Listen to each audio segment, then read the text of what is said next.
আমার কাছে প্রপোজাল কম আসে কারণ আমার মনে হয় যে আমাকে দেখলে বোঝা যায় যে আমি একটু ভয়ঙ্কর। আরে মনোগ্যামি দেখলেই হবে, বয়সে কোনো এটা তো মনে হচ্ছে আমি একটা ভাবিদের আসরে বসছি যে ছেলে কি হবে কিরকম হবে ওইটা।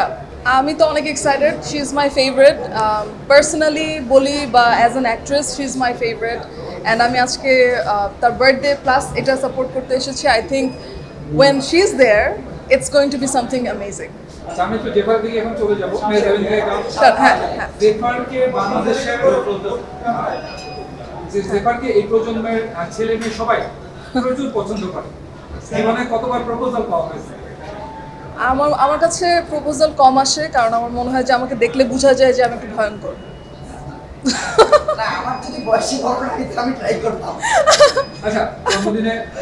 আরে মনোগ্যামি দেখলেই হবে, বয়সে কোনো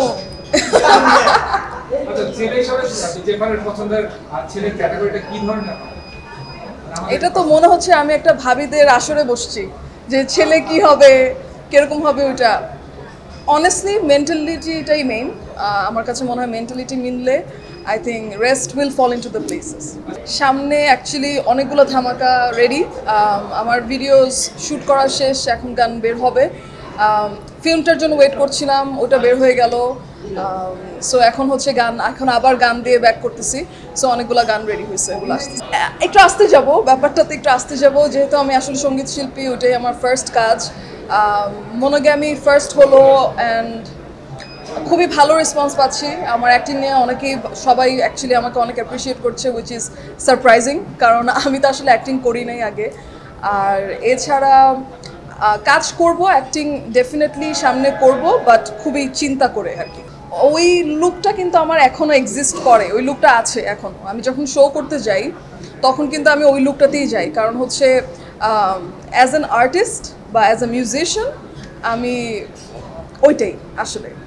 আর এটা হচ্ছে গিয়ে এখন নতুন একটা কি বলবো, লাস্ট ফিউ মান্থস ধরে চলতেছে, মানুষ পছন্দ করছে, আমিও কমফর্টেবল। সো এই কারণে দুইটা হেয়ার স্টাইলই এখন ডিপেন্ড করছে আর কি, শোয়ের উপরে, ইভেন্টের উপরে। ঈদ আসলে এই ঈদটা খুবই ডিফারেন্ট, কারণ হচ্ছে আমার তো এই তো ফিল্মটা বের হলো, সবাই এত প্রশংসা করতেছে। এটা একটা খুবই ডিফারেন্ট একটা ঈদ, কারণ আমি তো আসলে এরকম এমন না যে অ্যাক্টিং করেছি, রাইট? এটা আমার ফার্স্ট টাইম।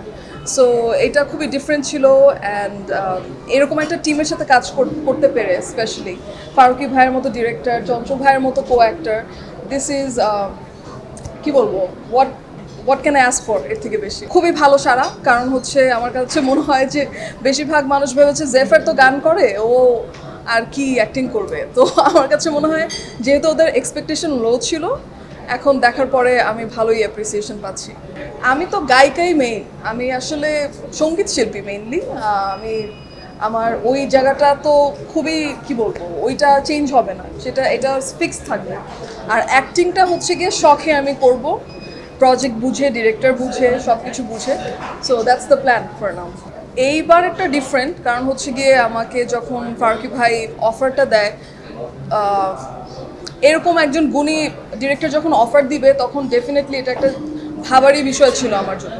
সো আমি আমার টাইম নিয়ে ভাবি এবং আস্তে আস্তে আমি ওনার সাথে সেশন হয়, আমাদের অনেক কিছু পুরো গল্প, আমার ক্যারেক্টার, আমার লুক, সব কিছু নিয়ে ডিসকাশনের পরেই কিন্তু আমরা একসাথে আর কি ডিসিশন নেই যে ঠিক আছে আমরা তাহলে এই কাজটা করছি এভাবে।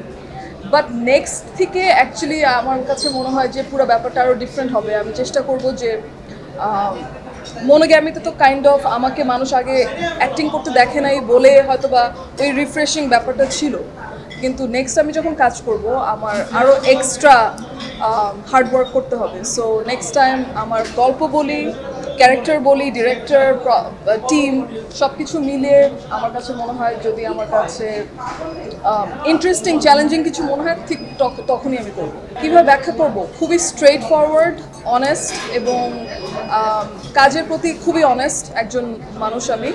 সো আমি ওইভাবেই থাকতে চাই অ্যান্ড ডেফিনেটলি আমার অনেক কিছু দেওয়ার শখ, মানে অনেক কিছু দেওয়ার ইচ্ছা আছে, মিউজিক্যালি বলি বা এখন অভিনয়ের ক্ষেত্রেও আমি বলবো সেম। সো আমি জাস্ট আমি জাস্ট এক্সপ্লোর করতে চাই। জেফার সবসময় সঙ্গীত শিল্পী ছিল, থাকবে। আর অভিনয়টা নতুন অ্যাড হলো, নায়িকা এখনো বলা ঠিক উচিত হবে না আমার মনে হয়।